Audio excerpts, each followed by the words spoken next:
Hello, and welcome to today's Unforgettable Leader Workshop Series, where we discuss the topic of burnout versus chronic fatigue, how to know the difference, and what to do.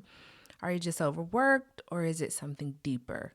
Many leaders and business owners confuse burnout with chronic fatigue. So, in today's workshop, I'll break down the key differences and what you can do about each. So, again, for those who are new, welcome to Unforgettable Leader, where we discuss the health and well being of high performing professionals and business owners living with chronic health conditions. I am Sarah Sims, a health empowerment coach, and I help those living with limitations design a blueprint to thrive and prosper in life and their career. So, the topic of burnout versus chronic fatigue, they're oftentimes blended but very much different. Burnout is always stress related and it is affecting both your mental and your emotional well being. So, as all things in life, they're multidimensional, and there are 7 dimensions of well being that I mentioned in my book, Stress Less: How to Use Self Care to Redefine Your Well Being. 2 of those 7 are mental and emotional. And they both have similarities, and oftentimes we will hear people reference and intermingle the symptoms of mental stress or mental well being and emotional well being. But the easiest way to differentiate the two is mental is how you think, where emotional is how you feel. Mental is your cognitive, while emotional resonates in your actual actions. What can be triggering it while you are working? So, stress comes in multiple forms and can be the result of major accomplishments in your business and career. Some common sources of stress for high performance can be as simple as traveling. You might be an international traveler crossing borders, or you might be a traveler who just has long stints of being on the road domestically. Either way, you don't have a consistent day to day routine as you would at home. Your meals are being purchased. You might not be always be able to control when and what you eat. So traveling can be a big drain on your body and just on your routine. Not having an established recovery after long periods of being in overdrive. So the end of a long day, what do you do? How do you decompress? The lack of that can definitely be triggering burnout. Difficult conversations or relationships at work. We are all kind of coming together with big and great ideas at those executive tables. And sometimes those conversations just require a bit more executive functioning. And executive functioning coming from that prefrontal cortex requires a lot more energy because it is a very small condensed part of our brain. So we're burning more energy when we use it, and we can easily get burned out when we're operating with that functionality for long periods of time. And then constant decision making just exhausts your mental energy. You are a business owner, and so many times you are the doer and you are the decision maker all in one. But when you become the decision maker and there's many things thrown at you, you're oftentimes trying to avoid risk, but also seizing opportunity. And so this can be quite exhausting and trigger burnout. And then finally, information overload and the complexity of new ventures. So when we're pursuing something new or embarking on change management, we oftentimes are triggering a lot of functions in our brain and our mental state and our mental capacity. We're dealing with our own emotions, the emotions of others. And so these can all be triggering our the sources of burnout for us in our work. So some symptoms, what they look like. I'll just give you a few, but the ones that kind of come top of mind is you're feeling trapped sometimes, hopeless, or just wanting to escape it all. So you might be feeling a little stuck in your business or your career.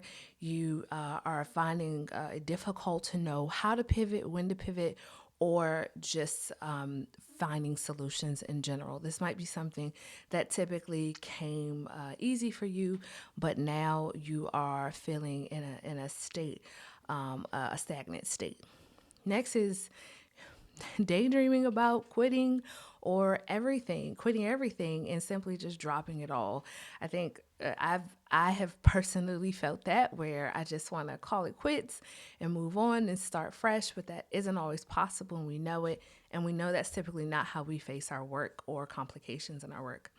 Some other physical manifestations of burnout are using alcohol, food, or even screen time to numb the stress. So, how many times do you experience a moment at work or in a meeting or even your personal life where you don't really feel like you can manage the situation in the moment and you just pull out your phone?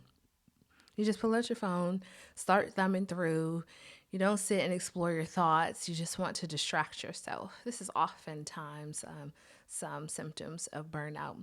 And then loss of motivation and productivity decline. Tasks that used to excite you now just feel like a chore. Procrastination and avoidance. You're putting off important work. It's just too overwhelming for you. So you're looking for the simplest things to get done first. And then your work quality could be declining. You're making more mistakes than you typically do.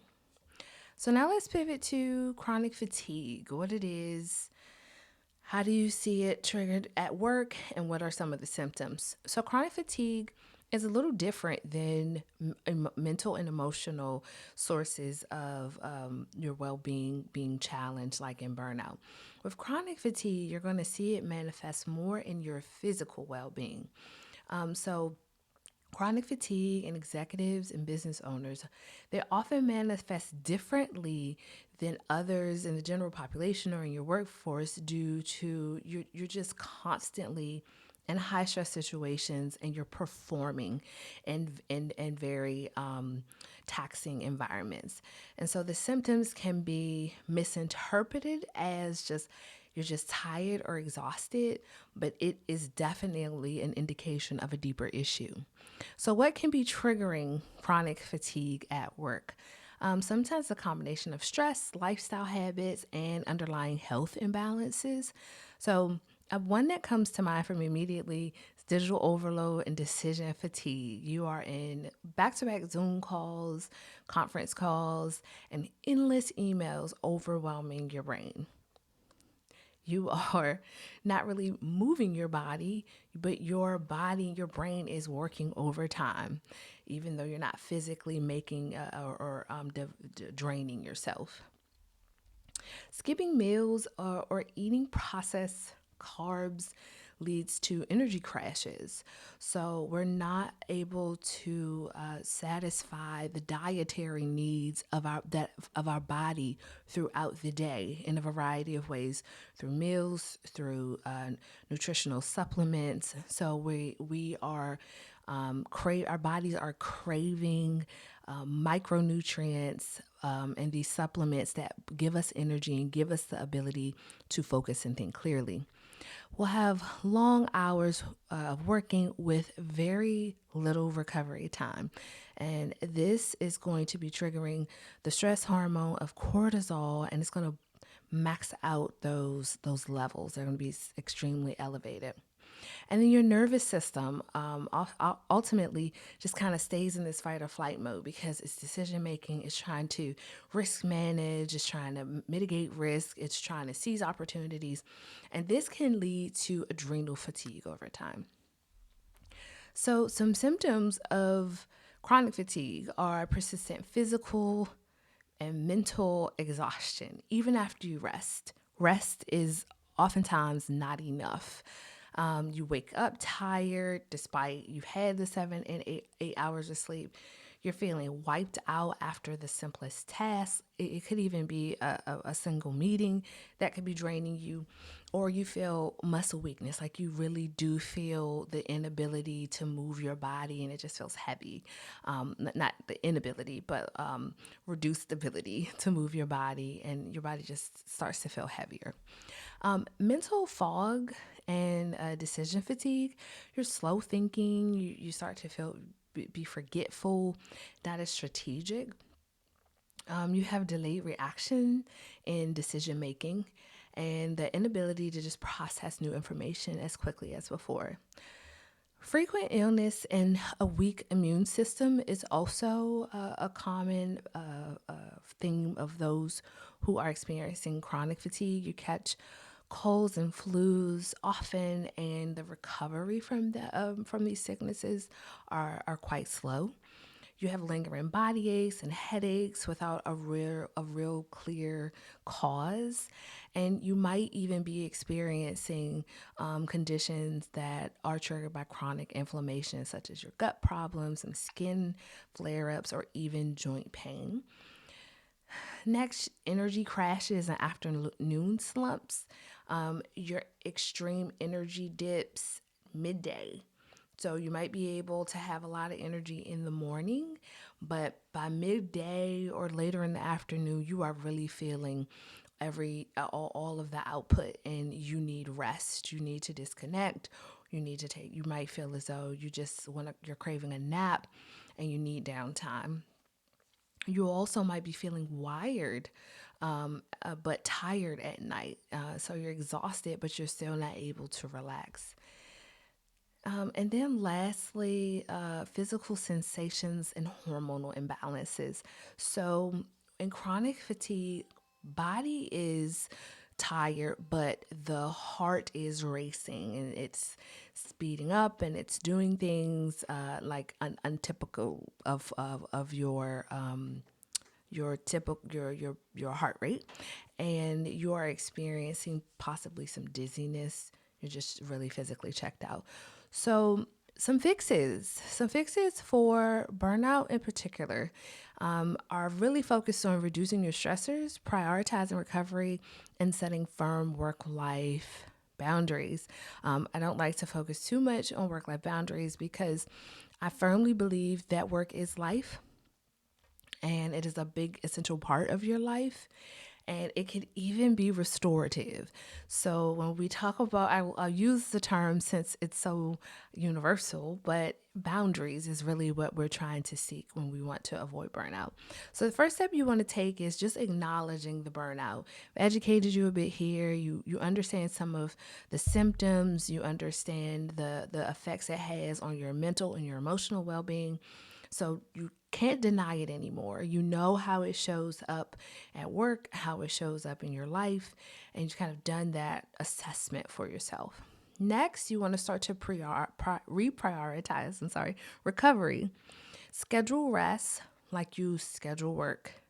Rest does not always have to be at the end of a long day. Rest can come after specific experiences during your day. Rest can come before significant experiences during your day. So if you do a lot of public speaking, or you're leading dialogue and conversations or facilitating them, you might want to make sure that a few minutes prior to doing that, you're resting and you don't have a lot of meetings booked on your calendar. Or if you have a lot of travel coming ahead, that you might want to couple it with some vacation time or even a day off. You don't always have to travel or go far for vacations. Vacations are even achievable by just simply taking a day off and recovering mentally for the work ahead. Next is setting boundaries. So we really want to make sure that we're protecting our time, we're protecting our energy and our mental space. When work is here, we really want to be able to give it our best. We want to be able to be sharp and focused. And so that requires us to be present as much as we possibly can while we're achieving it. And when we go home and we wrap up our workday, there's responsibilities and focus that we have in that aspect of our life that regenerate and rejuvenate us, and is a source of restoration. Both are equally important and both need to have their boundaries. But your personal life is really honestly where you recover the most. So let's just make sure that we're able to kind of wrap up and package work and place it to the side so that we can really be present and pleased with our time commitments in our personal lives. And then when you're also establishing boundaries, it's really important to just get support. Delegating is something that is underestimated because I think when we're used to being the one to do the work and we know how we like it, we tend to want to continuously be the one to lean upon because we might not want to face the repercussions of things not being done the way that we prefer them. This is quite common for business owners. You are the one who understands how to get a project done from A to Z, but maybe you have the opportunity to train someone not on the whole process, but maybe on a portion of the process, maybe to get the work prepared for you, or maybe to get the work over the finish line after you've had time. The goal here is to create some space for you to get support so that you can create boundaries, delegate, and empower others to support the work, but also to support you. Next, some fixes for chronic fatigue. So, in chronic fatigue, we really want to focus on intentional, deep recovery. Intentional, deep recovery. Physical well being is the foundation of well being. If your body isn't well, I don't care what else you do, everything else is compromised.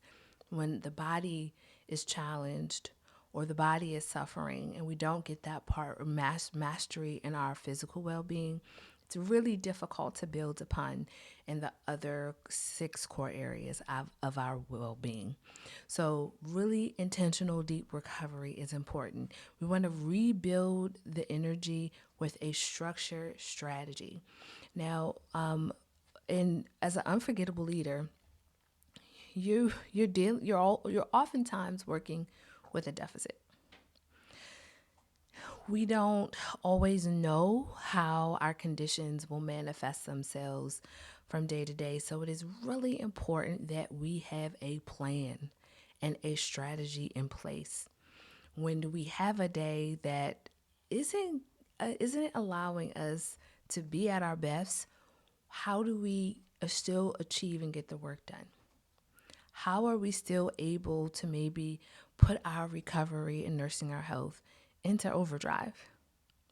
A wellness strategy is the blueprint and the foundation of how you're able to react, plan, and achieve ultimately all the goals you have without your health condition slowing you down. So it's really important to have a structured wellness strategy in place, not just quick fixes, not just cups of coffee, not just Red Bull or whatever. Everyone drinks 5-hour energies. They might help for the short term, but they will not address chronic fatigue, the fatigue you get at any time of the day or over the course of weeks because we've overlooked supporting our physical well-being. In that wellness strategy, we want to be able to optimize nutrition, sleep quality, and stress management to support natural recovery. So again, no quick, cheap fixes. We are focusing on eating nutrient-dense foods. We're having sleep, both quantity and quality, and stress management, how to decompress at the beginning of the day and at the end of the day, and knowing what the practices are that work for your lifestyle and are in alignment with your priorities and values. Next, we want to adjust your work schedule and your leadership habits. If you have a lot of travel ahead of you, again, I had recommended making sure you might want to take a day off in advance of that. Or if you know you have a long schedule for the day, just factor in a trip to the wellness room in your office, or if you work from home, taking a nap and just checking out for 30 minutes. Your leadership habits have to really rely on empowering your team and having a team around you who you trust. That's essential to you feeling like you can step away and really take care of yourself, nurse yourself, but then also give others in your team the opportunity to shine and do their best. And then lastly, work with an expert to identify hidden imbalances and create a sustainable solution. If you're experiencing chronic fatigue, I highly recommend you see a physician to rule out if it's anything new. If you're just starting to experience chronic fatigue, you want to make sure that you're getting your labs done and you're getting screened, and a medical practitioner can help you figure out what may be the underlying causes. Then, once you know, it's time to pivot into creating a sustainable solution. And that gets back to that wellness strategy that we talked about.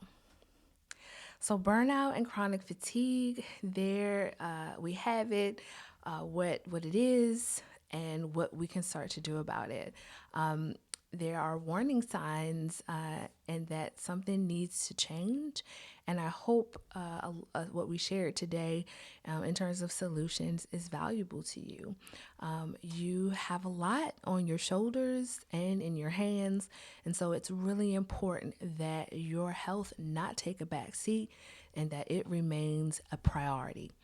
If you're ready to regain your energy and sharpen your focus, and lead at your best without running on on empty, I'd love to talk more. If you're interested, I'm offering a free executive wellness strategy call where we can map out a personalized plan for sustainable success. If this workshop really resonated with you, be sure to join us for number 2, where I share with you the 5 daily habits of high performing leaders who prioritize wellness. It was great to share some space with you today. I look forward to seeing you at the next workshop.